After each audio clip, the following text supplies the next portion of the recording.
Mo, do you recall anyone advising you against going there into Hollywood in that scene, like growing up? Anyone saying, Mo, you don't want to go there? Yes.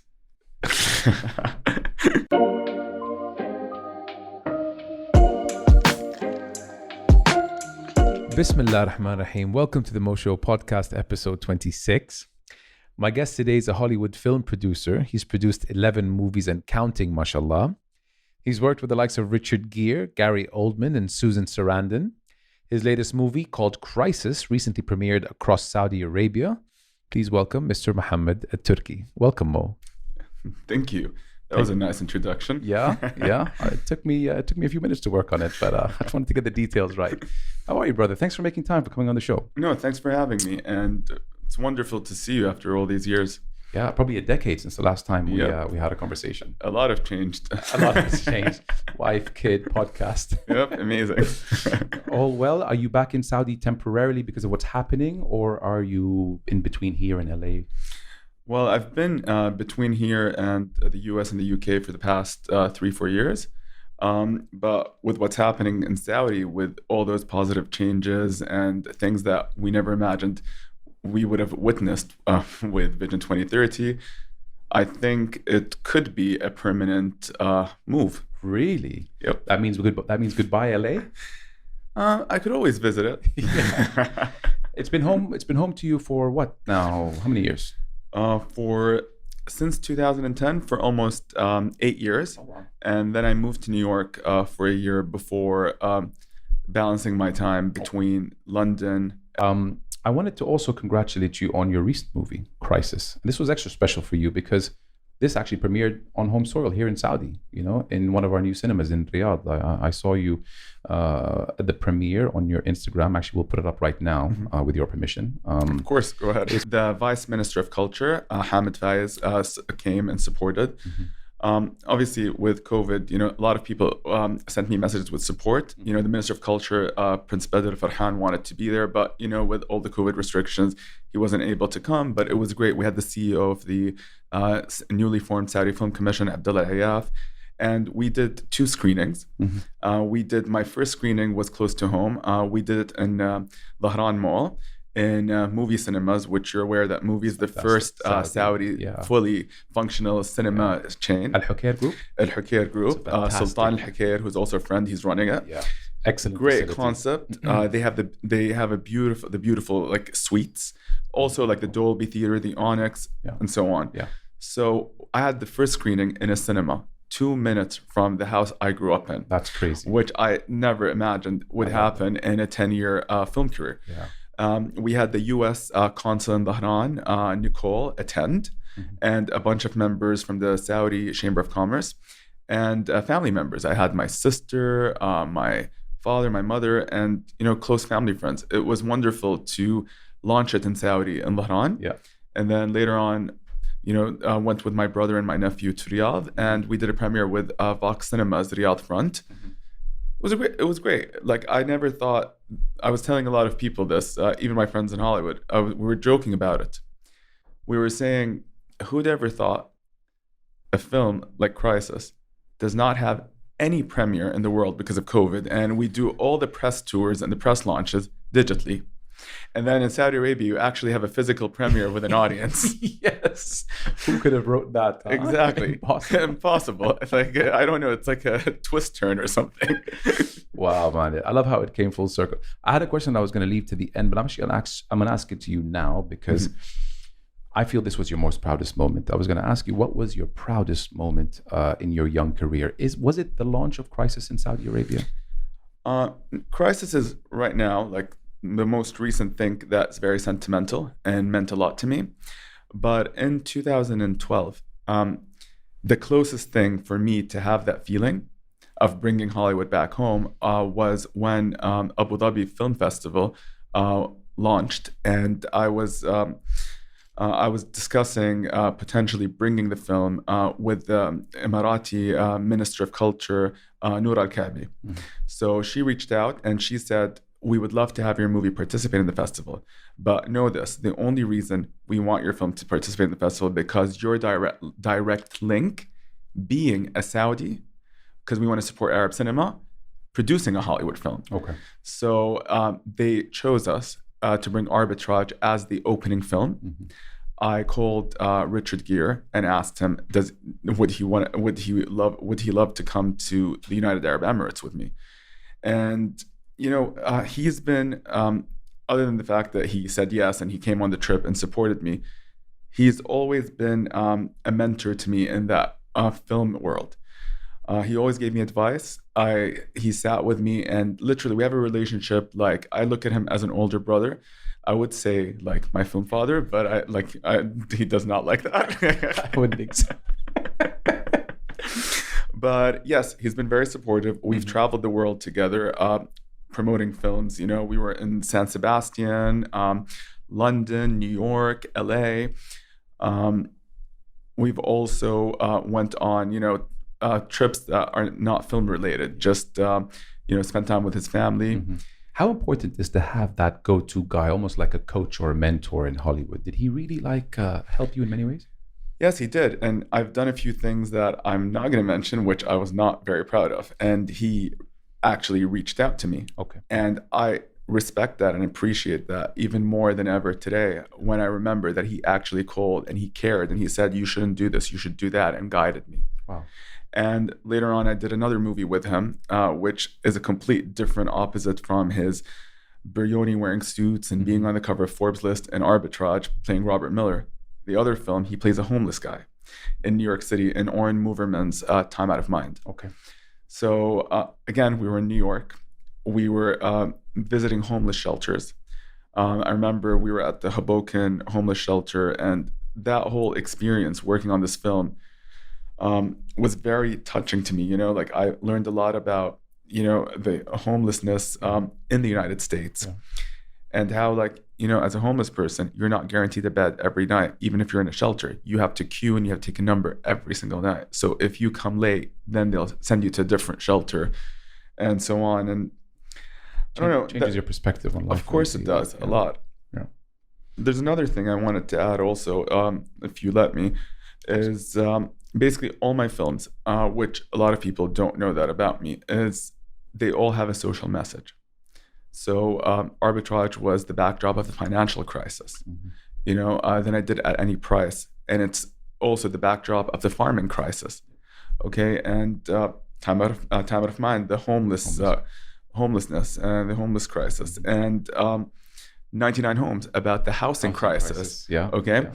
And then most recently with the crisis, it's about the opiate crisis and how all those pharmaceutical companies are getting all these approvals from the FDA with sedatives that could be dangerous and could kill people who use these drugs, and how there's a black market around it. And before COVID, it was the second largest cause of death in America. Mm-hmm. So I really love films in the form of entertainment, but the movies that I want to produce or be a part of, I want people, when they leave those films, they think about it. There's a social message behind it. So you choose based on the message that the movie portrays. Yes. All right. Yeah. Mo, do you recall anyone advising you against going there into Hollywood and that scene, like growing up, besides maybe your parents, or obviously they want what's best for you, but like friends or family, anyone saying, Mo, you don't want to go there? Yes. Next question. No. A lot of people were not too skeptical when I told them I want to join the film world and be a filmmaker. First of all, the older generation, whether they're family members or not, or extended family, they were like, why do you want to work in films? There's no cinemas in Saudi. Or then later on, when you produce a movie and they're like, I went to the cinema, I didn't see your film. I'm like, there's millions of movies. It's basically just because they went and your film wasn't in a movie theater, that you're a failure. So I had all these things that were around, but also there was mixed messaging because it's a new thing, especially now, even today in Saudi, it's a new profession. Yeah. So yeah, I had people, of course, who were very supportive and pushed me to further myself and to work, on expanding my line of work, and to learn more and to be where I am today, and I'm still trying to build even more. But I also had people that ridiculed me, and people who attacked me, and people who did not think that I was legit or questioned my authenticity.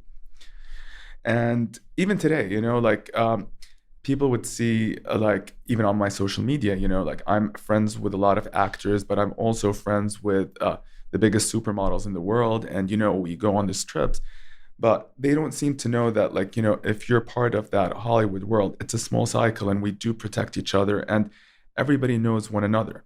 So if you're in with them. Yeah. And they don't understand that, just because I'm Saudi, they would think otherwise. They would think those people have an agenda against me. They don't know it's genuine friendships, or, if I'm posting with an actor or this or that, people all have their different idea of what's right or wrong or judgment. Yeah. And I've also been cyberbullied on social media, which I don't care. Honestly, it's to each to their own. But that's all part of exactly. It's all part of the line that I chose to work. Good with the bad. Exactly. Yeah. But alhamdulillah, there were more support than people who were unsupportive. Yeah, absolutely. Mo, have you ever felt any barriers in Hollywood by either producers, actors, or directors, but by virtue of you being Saudi and where you're from? Have you ever felt that you were treated unfairly, or was it ever the elephant in the room? Okay, Hollywood and the film industry there is quite universal. Okay, it's very cosmopolitan. They're welcome to different ethnicities, minorities, very welcoming. As you see, most of the films today, even recently, the Academy members are trying to make them more international. They're adding Asians, Hispanics, Blacks, and it is, a melting pot. Yeah. There's people from all over the world. But yes, of course, you do feel like the elephant in the room. I have one story that I'll tell you right now that I definitely felt that term that you just mentioned. We were sitting, we had a production meeting with cast and crew. And obviously I'm not going to mention who said that, but we were all sitting down, and, there's all these documents, and, there's the crew names, and then my name is obviously there. And one of the people in the room was like, who is this Muhammad guy? Should we be worried about him? And I was sitting right there, and I was like, that would be me. And this woman just looked at me, and she's like, oh my God, you're normal. I can introduce you to my children. Wow. And my response was straight on. And I just was like, oh, I'd love to meet your children. What am I supposed to say? Yeah. But then after that meeting, we had a team dinner, and then I went back to my hotel room, and, it hit me later. I was like, what the hell is wrong with this lady? Yeah, absolutely. Did you tell her you're from Saudi Arabia? Yes, she knows. Yeah, I'm sure you changed the way she thought of Saudis, probably the first Saudi you met. Well, my relationship being a Saudi within the US or within the international circuit, even at a young age. I remember when I used to go to summer camp, whether it was outside Boston or anywhere in the US, Exeter Phillips Academy or Andover or Cushing, when I'd go to those schools, I remember when I used to say I'm from Saudi, people would look at me and they're like, what state is that in? I'm like, it's a different country. It's not part of America, And it happened on multiple times. Yeah. But then obviously after 9/11, things have changed. Yeah. And then also the misconception, when you would say you're from Saudi, they're like, oh, do you have an oil tank outside your house? Yeah. Do you go to school by a camel?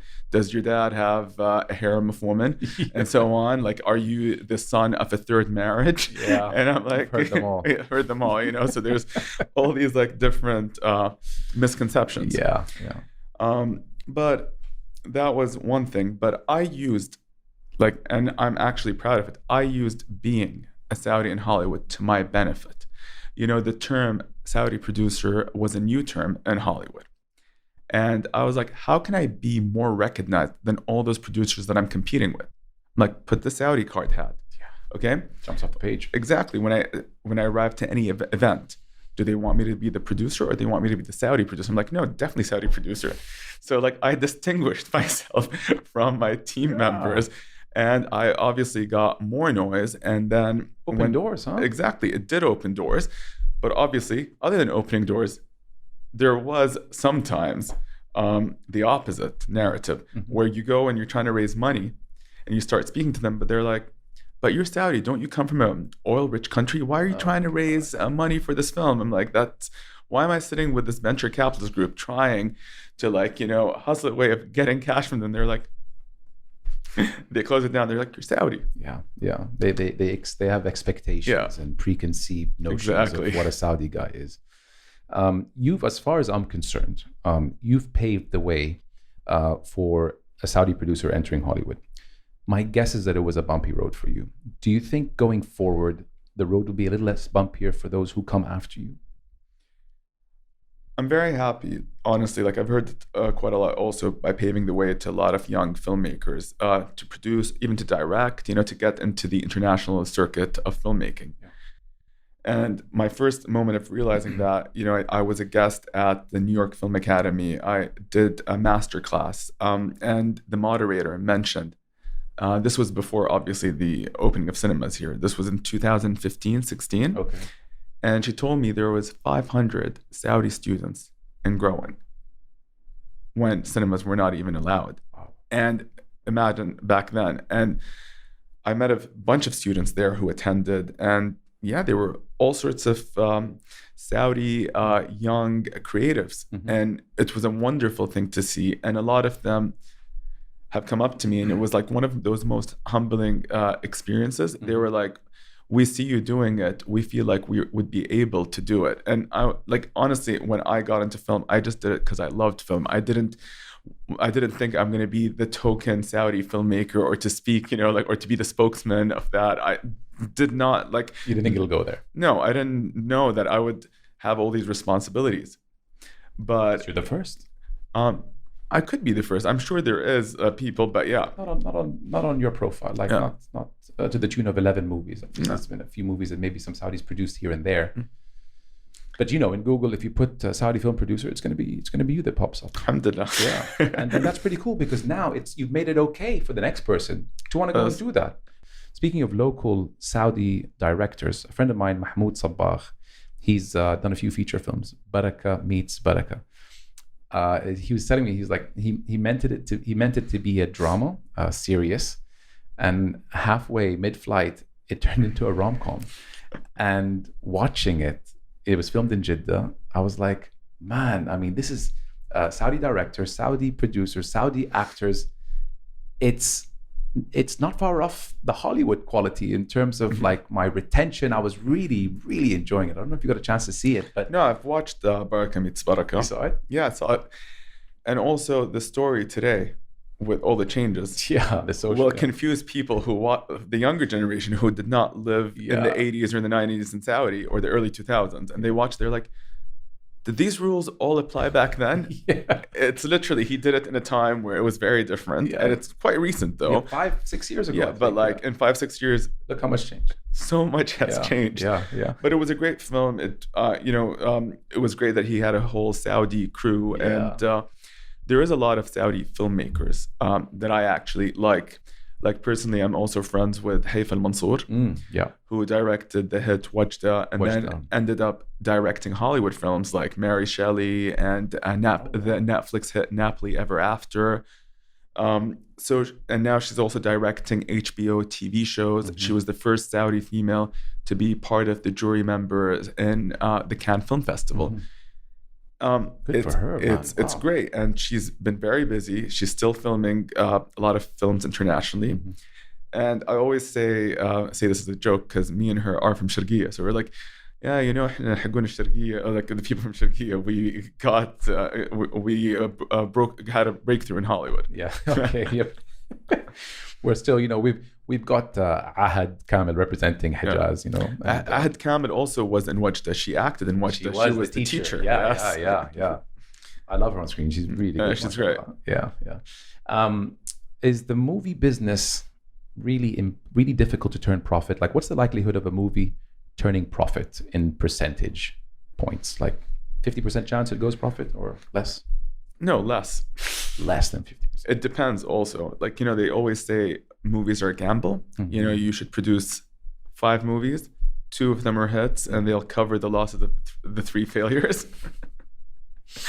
So if a movie hits, it does. You could make a great large profit, but if it doesn't, you could also lose your investment and return of investment for your investors. So Mo, does it work this way? A bunch, because I love movies. I wish I knew more about the business. Mm. A bunch of producers get together. They get in touch with the director, with an actor, with the writers. They kind of get it all together, and then one of the big studios say, "Yeah, I want a piece of that," and they put their logo on it, and they own the rights to it. I could be so off. Not exactly.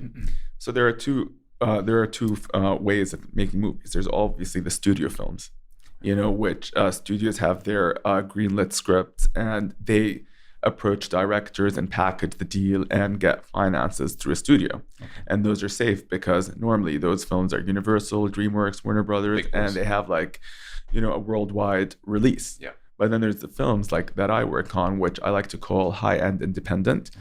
So we package them. And then what we do, we show the films in festivals and try to get distribution. Mm-hmm. And then if the movie is good and we get great reviews, it's a war between the studios trying to buy your movie. Okay, and then it's best case scenario. Best case scenario if you have a good movie, but if you don't have a good movie, it's not the best case scenario. Can studios split? Sometimes I see like New Line and Universal or Lionheart, one of those big boys. Can movies own joint rights to a movie? Yes, absolutely. Like Crisis right now, when we released it, Warner Brothers owns Crisis in Australia. Okay. Universal owns Crisis in the UK. By market. Okay. By market, yeah. yes. It's interesting. Very interesting. What's your favorite movie of all time? That's a tough one. I'm a movie buff, so there's a lot of films, but on the top of my head, I had to hit you where it hurts. Yeah, I'm not going to say one film, but I'm going to say a bunch. Yeah. I love movies that I loved watching growing up is a film like The Shawshank Redemption, The Godfather, obviously. Then I love, old classical movies. I love all the Westerns. I'm a huge fan of Clint Eastwood. I inherited that from my dad. The Good, the Bad, the Ugly, Unforgiven. And then, of course, I love his director debut when he did all the different films from Angelina Jolie's Changeling to Gran Torino to he's a great director. Mystic River, incredible. Obviously, I love Gone Girl. I love David Fincher, Quentin Tarantino. I also love Martin Scorsese's films. Casino is one of my favorites. Yeah. And then I can talk about film all day. I love even the Italian classics with Fellini, La Dolce Vita, and that fountain scene. And then I love Spanish cinema. Yeah. Spanish cinema to me is I love Pedro Almodovar. I love his movies. One of my favorite also Mexican films is Y Tu Mama Tambien. I'm sure you know it. I don't. Sorry. Okay. But I'm gonna look it up. You mentioned Spanish movies. That country really knows how to produce thrillers. All right, this is my favorite genre. So recently, my brother's wife, my cousin's wife, who's Spanish, said you guys have to watch this movie. It's called The Invisible Guest. For 2 hours and change, and I've got ADD, I just couldn't take my eyes off a movie that was subtitled in English. I wish I can do foreign movies more, but I don't. I kind of run away from a movie if it's subtitled. But after this movie, The Invisible Guest, I was so locked in for 2 hours and 15 minutes that it was. I don't think I looked at the subtitles once. I was just following the movie as it was going, and just hit and twist after twist. Have you seen it, The Invisible Guest? No, but I definitely want to see it now after you said it. God, Mo, really, I was the Spanish, Spain as a country can really produce some phenomenal thrillers. Spain can produce great films, and obviously now with Netflix and with the rise of Spanish TV shows with Money Heist and so on, it's a great time to be a filmmaker in Spain. Truly. It brings the world together, it really does. It really does, yeah. Now I have an opinion about, something that Spain is good at, that I want someone to have that on Saudi, as the directors are up and coming in our country. I think it's also a good opportunity to change the narratives and misconceptions of our country. This is the real Saudi. Look what's happening here.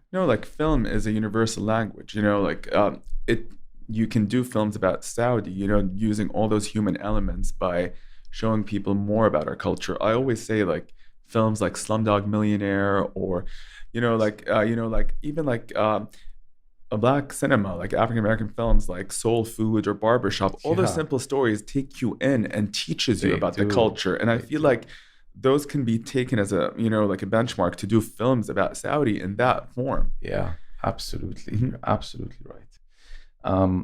What about from the 11 or so that you've produced? If it's not any sensitivity to ask this question, do you have one that you favor? Obviously, like I do favor, and everybody knows that, it's no secret, I do favor Arbitrage because I have like a special bond with how it started. And I always remember this was the film that got me to be on different film sets all over the world. Like people think being on a film set is glamorous. It's not at all. If you're filming in New York or LA, it's better. But I've been in areas that I'm sure a lot of people don't know. Like I've shot in Illinois, in Iowa, in Montreal, in Syracuse, like literally in the rural areas, rural area, New Orleans. Oh God. Okay. But beautiful city, that. Beautiful and great experience, and just like teaches you more about the world. I love traveling, and I love going to all sorts of areas. Like my favorite most recent trip was January 2020, before the world got locked up with COVID. I was in Kenya, and I enjoyed being in Africa, and just it's mind blowing. And now even in Saudi, I just was in Al Uda, and before that I explored also Al Wajh, and I never knew we had all those crazy, incredible like archaeological sites, and it's unbelievable. Like beautiful Caribbean blue seas. Yeah, it is that. It is. It's even better. Yeah. And I'm just excited to see right now, with all the support that the government is doing, how beautiful it's going to be. I'm excited to see what our country is going to look like. It's a great moment for us. Yeah, we're really investing in that area. Yep. Yeah. I'm a big fan of Michelle Rodriguez. In 2001, when she shot Fast and Furious, I was just in love, and I know you guys share a very close friendship. Question for you is, would you consider her your best friend? Yeah, she is. Dating back to what, early 2000s? We met in 2009. Okay, and in 2010, I reached out to her. Once we were releasing The Imperials Are Still Alive, because the film was sponsored by the opening was sponsored by a magazine called The Atlantic. And The Atlantic loves pushing female empowerment, woman empowerment. Yeah. And they wanted a strong figure to help host the opening. So I reached out to her and I asked her, would you want to co-host the opening of this feature that I worked on? And she agreed. And I remember, like, we went both. That was our first moment together in 2010. We were on stage in LA, presenting the film. And then after that, we just were inseparable. And in 2012, before these changes in Saudi, she flew to Saudi with me. And, we flew to Riyadh's airport. And I remember she had to wear abaya and a tarha. And we were just like cracking up jokes and laughing. And it was wonderful to see her experience our culture. Yeah. So her trip was meant to be 4 days. She was in Saudi for 2 weeks. Wow. So we were in Riyadh. We went to the desert back then, like the Thamama desert. Yeah. We went camping. We also met with a lot of family members and family friends. And then we drove from Riyadh to Khabar, which is 2.5, 3 hour drive. Yeah. And she stayed in my family home and met a lot of different Saudi females and males, and just enjoyed the food, the culture. And she said Saudis are very loving, reminded her of people from, like her Hispanic background, Yeah. Changed her idea of Saudi and the region completely, I'm sure. Completely. She said, like, she always says this. She's like, Americans, sometimes can be very ignorant. Like, I did not know a lot of things about Saudi. And she's very happy that she's visited the country. And, she's been very supportive of me as a filmmaker. And, we did this thing for CNBC called Game Changers, where I participated in an episode. It was about me. And she joined and spoke about me. And, it's online, like to see her, say all these like incredible things as a friend to me was, like it touched a nerve in me, like it made me realize like how of a great friend she is. Yeah. And Special. She wants to come to Saudi, and hopefully, by the end of this year or 2022, like she can finally come and visit Al-Ula and come visit Riyadh. And like I've worked on a project with a huge team in Saudi that I was brought in last minute to help bring in the talent and just work on the event, which was Middle Beast in December. Yeah. Wow. And Michelle saw the videos and she was like, I really wish I wasn't working. This looked like it was a better music festival than Tomorrowland and Coachella. I've heard that, She's like, this is like Coachella on steroids. I wish I was there to witness that. So hopefully, soon I'll have a lot of my friends come and visit. Like I want that. It's something I've always, in my nature, in our nature as Arabs, we love hosting. Absolutely. Hospitality. Hospitality. Our genes, isn't it? Exactly. Yeah. Hopefully, as COVID like even being in your, like, I know this is in your house, but I felt like straight away like I'm at home. I know, and I'm glad that you did. Dude, honestly, like it's you're right. We really do enjoy hosting. I love having friends over. It's just in our culture. Yes. And even better to have people who've never been to Saudi to come and experience it. See it for yourself, and before you making any judgments. So for me right now, like the thing that made me really happy with Saudi is my friends can come and visit, obviously pre-COVID, or post-COVID, the e-visa thing. Yeah. I never thought like you don't need to call someone and go through a process. They can just do it online. 5 minutes. 5 minutes and they're here. Yeah, that was never the case. Yeah. And by the way, that's a big, great change. It's an incredible change. Just the amount of people that are going to be funneled into the country when it was a country for the longest time that was misunderstood because no one was allowed in. Of course. Now we're open to the world. It's open to the world. See, resorts, or in Al-Ula or in Abha, they're building like a wildlife reserve up in the mountains. That's amazing. Yeah, it's nuts up in Sorda. So you have that in the mountains. You have in Al-Ula with the archaeological beauty landscape of there, and then you have like coral bloom in Umluj. So there's a bit of both. It's crazy. Umluj is stunning. Stunning. Maldivian. Yeah, they've done that. They've invested a lot right now in fixing a lot of those archaeological sites and just, I don't know. I've been going to a lot of those places with also some international guests, and I feel like I'm a tourist in my home country. I'm like, this was all here.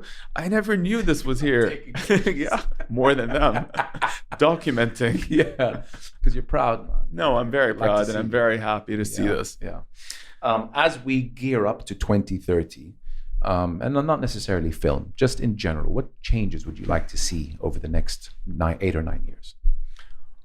Well, I've already been seeing a lot of changes. And this week alone, I was in Al-Ula, Riyadh, now in Jeddah, and I'm flying after here back to Khabar. All these cities are changing. And it's an incredible time to witness that they're all changing in the same time everywhere. Things that I didn't see exist in the past and now are existing is, like even with F&B, like the prime dining experiences in Riyadh, it's like literally the food, even here in Jeddah, like the food business has changed. And it's wonderful to go out and, experience all those different restaurants and just, have an incredible night out. Other than that, Riyadh, I just went a week ago or 2 weeks ago to the opening of Noor Riyadh, and I saw pieces that I saw in the Guggenheim in New York or the LACMA in LA or like the Tate Modern in London. I was just looking at those pieces. I was like, I can't believe I'm in Riyadh and all those pieces are here. Wow. So just the investment and the care from the leadership in art, in film, in music, and just the whole cultural aspect is just an incredible thing to witness. The film commission right now is working on different strategies and working on a tax incentive to get all these Hollywood films and international films and Bollywood films to shoot here. And they are investing in the youth, getting them to go to like different learning facilities, workshops, investing in our people. And I'm sure we're going to see a bunch of creatives, and we're going to be surprised in a wonderful way with the talent that was going to come out from Saudi. Yeah, something really great is going to come out of that. Yeah. Yes, they're going to get a good return from that investment. Well, indeed. Yeah. Exciting times. Someone out there, Mo, that you'd like to meet, dead or alive? I'm going to scratch the artsy part of your brain. It's not going to be an artsy answer. Two people that I would love to have met is my grandfather from my dad's side. I've never met him, and he was a general. And, like I heard stories about how he was very efficient, and he was like a real leader. And, he was in the same time where Winston Churchill visited Saudi and all that kind of stuff that I would be interested to sit down and learn more about, my ancestors and my grandfather. And another person that I would have loved meeting is my grandmother from my mom's side, who I never met, but heard great things about her.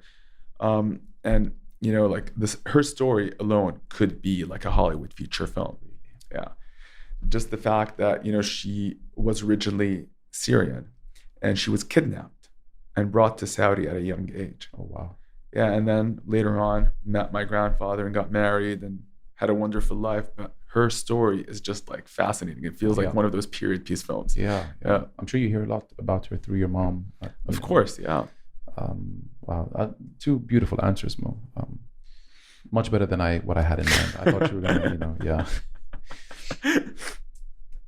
I'm not trying to be cocky, but like I did meet a lot of people that they were, when I was younger, they were my dream people to meet. Like obviously being in Saudi, growing up, watching millions of movies, knowing who Richard Gere is, watching all his films from Pretty Woman to American Gigolo to Primal Fear, and then all of a sudden you're friends with him. Yeah. Okay, that's another thing. Yeah, surreal. Susan Sarandon, another favorite, growing up with her, watching all her films. Then, like working with Zac Efron, traveling the world with him at a young age. That was also something I never expected to happen. Down-to-earth guy. I met him in Ibiza one summer. Very down-to-earth guy. Yeah, I think was that the summer we were all there together? You were with Ghalib. Yeah, 2012. Yeah. So we went to Ibiza 2012. We went again to Ibiza 2015.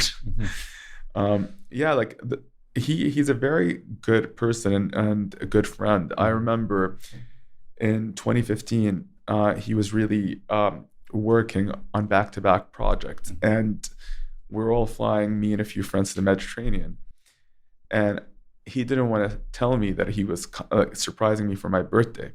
And I was on the British Airways flight, and I sit down and I looked to my right, and he was right there. And I was like, he's like, surprise, like I booked the same flight. I was like, this is incredible. Wow. Yeah, we nicknamed our trip, before we were posting on Facebook more than Instagram and stuff. Yeah. And I remember it was Toll, which was trip of a lifetime. Amazing, dude. What a story. Mo, just to wrap up here before I know you have a flight to catch. I don't want to keep you here for too long. Just advice, for someone coming up in the movie game and wanting to make a career out of it as an actor or a director or a producer. What advice do you have for them, from someone like you who's been in the scene for, a better part of a decade? If you really want something, you have to fight for it. Nothing comes easy. Okay. And you have to be very patient. Patience is key. I remember multiple times that I wanted something and the doors were not open. But you just don't, like, especially in the entertainment world, don't take anything personal. Like if you're creative and you believe in your passion and you believe this is what you want, you should strive and try hard for it and fight for it until you get what you want, one way or another. Hustling, I don't like the word hustling or hustlers or hustle, but the film industry is a hustle. I would imagine. Yeah, and when people tell you no, you get used to it, you know? Yeah. Another thing, You've heard your fair share? I heard my fair share of no's, but something that I wish that I did at a younger age is no was never in my dictionary. When somebody would ask me for something or anything, I would always be yes, even if I didn't want to do it. And in the past few years, I added no to my dictionary. If I don't feel the energy or the vibe, whether it's a work deal or stuff, I shut something that I don't believe on from the beginning now. So if I sit down with you and there's no synergy, it's no straight away, you know, like I don't drag things just because I can't say no. Yeah. So I wish I had that sooner on a personal level, on a work level. Like I wish I did that. It would have saved a lot of hassle and a lot of unnecessary problems, work and personal wise. Yeah. Because we live and learn, right? Your gut doesn't lie. You know, what you feel is normally the truth. Of course. That's really great advice, actually, Mo. Appreciate it. Thank you. I appreciate you, man. Honestly, I mean, you represent Saudi well. Thank you. We're proud of what you do, and whenever there's an announcement of a upcoming movie of yours, I'm always quick. Me and a bunch of people, we're very quick to wanting to know more about it, and we watch it, and we love what you do, honestly, because you know you're breaking the stereotypes, you're breaking the narratives, you represent us great in what you're doing. So genuinely, from the bottom of my heart, I really appreciate it, and I appreciate you taking time coming on the show today. You know, the podcast is new. I appreciate you taking a chance on it. And sharing your story with me. Well, I've done, obviously I know you, but I've done my research also. I've watched a bunch of your videos and I was like, this is great, you know, like, and I honestly think, you know, your podcast has a huge future, and I thank you. Really think this is going to be the start of many great things. No, from the bottom of my heart, I'm like happy to be here. You made my year, honestly. Habibi, thank you. I really appreciate it, Mo. Anything you want to leave us with? Any famous quotes, any thing you want to put out there before we let you go? No, famous quotes. This is quite funny. I use this quote. It's kind of cheesy, but I like it. I use it a lot from, do you remember the film Meet Joe Black with Anthony Hopkins? Of course, yeah, okay. Brad Pitt. Yeah. So Anthony Hopkins, his daughter and him are sitting, and he gives her a piece of advice. He tells her, you never know, you know, lightning could strike. And I've used that line multiple times, but I never say it's from Meet Joe Black. I just say it like it's me, you know. It's my famous saying. It's good, man. It keeps people like, you know, optimistic about the future and all. I like that. Mm-hmm. Yeah. But yeah, I'd love to share this last thing with you. Please. What I'm working on next is obviously I'm working on a film, and the story came from me during COVID. I got creative and I sat down and came up with this story that I think would be a great addition to Saudi and to what I believe in. And I can't reveal much because, you know, like we've got a bunch of people signing NDAs and stuff, but I'll just tell you a little bit about, you know, like what the story is about. The story is about a young Saudi girl, and she is the hero of my film. And it's a very inspirational story that anybody in the world, whether you're in Utah, Paris, or Saudi, and you're sitting down, you can relate to the struggles this girl relates to. So it's a universal story about a young Saudi girl. And yeah, I hope, you know, like the script turns out the way we want it to. And inshallah, you know, like we can premiere this film somewhere in Saudi and, you know, like have it on a global scale. Got me excited. But yeah, the other thing that I'll tell you about, it's going to have an international cast and a Saudi cast. The lead is going to be an unknown Saudi girl pending open casting. Really amazing, dude. That's so cool. That's different. Very different. Double excited now. Thanks, Habibi. Habibi, no, thank you coming, and I hope you enjoyed yourself. No, I did. Yeah, I enjoyed myself here. Thanks for having me. Man. Thank you. Next time you're in Jeddah, holla, all right? I will, for sure. My brother. Thanks, Habibi. Yeah, cheers. Bye.